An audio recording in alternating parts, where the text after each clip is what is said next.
என்ன பாக்குறீங்க? நான் தாங்க உங்க தாமிரபரணி பேசுறேன். பொதிகை மலையில இருந்து வான தீர்த்த வரைக்கும் மரம் செடிகளுக்குள்ள ஓடி ஓடி வந்தேன். மூலிகையால வான தீர்த்தத்துல விழுந்தேன். நோய் தீர்க்கிறவர் அப்படின்னு எல்லாரும் என்ன கொண்டாடினாங்க.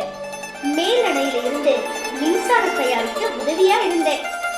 என்ன எங்க ஊருக்கு ஒளி கொடுத்தவன்னு பெருமையா சொன்னாங்க.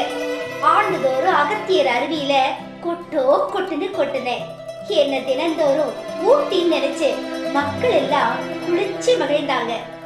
ஒவ்வொரு தடுப்பணையிலையும் நான் தேங்கி நின்று 2 மாவட்டத்திலையும் 88,000 ஏக்கர் பாசன பரப்ப செழுமையாக்குனேன். என் உழவர் பெருமக்கள் எல்லாரும் எனக்கு பொங்கல் வச்சு என்ன தங்கம்மன் சந்தனமாரின்னு பேர் வச்சு சூற கொடுத்து கொண்டாடினாங்க. சந்தோஷமா போடுனேன்.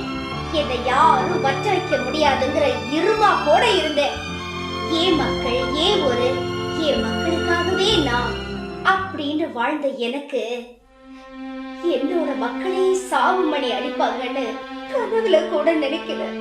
அரசே மணல் குவாரி அமைச்சு என் உடலெல்லாம் கூறு போட்டாங்க, கொத்தி கொதர்னாங்க. தனியார் தொழிற்சாலைக்கு தண்ணீர் கொடுக்க அரசு என்ன திருப்பிட்டாங்க. என் வழி நெடுக உரைக்கிணறு அமைச்சு 10 லட்சம் கோடி லிட்டர் தண்ணீரை எடுத்தீங்க.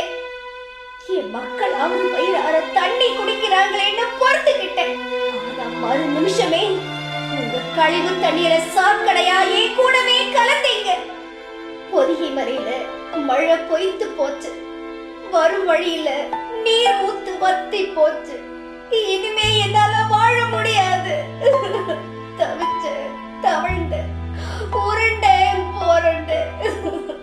எமது ஆட்சியாளர்கள் வெளிநாட்டு குளிர்பான கம்பெனிக்கு என்னை தாரை வார்த்திருந்தாங்களே தவிர என்னை காப்பாற்ற நடவடிக்கை எடுக்கல. இறுதியில நான் வத்தியே போயிட்டேன். நான் பசுவா இருந்து உங்களுக்கு பால் தந்தேன். நீங்க என்ன தாயா நினைச்சு பால் அருந்தல, மொடுவா அறுத்தீங்க. அந்த பால் ரத்தமாகிறத நீங்க கண்டுக்கிடவே இல்லை. இப்ப நினைச்சா கூட நீங்க என்ன காப்பாத்தலாம். அதுக்கு மக்களான நீங்க என்ன நடவடிக்கை எடுக்க போறீங்க? ஆட்சியாளர்கள் என்ன காப்பாற்ற என்ன பண்ண போறாங்க? இல்ல மக்களே, என்ன நீங்க அழிச்சிட்டு ஏன் சமாதி மேல உங்க சாம்ராஜ்ய அழிவை துவக்குங்க.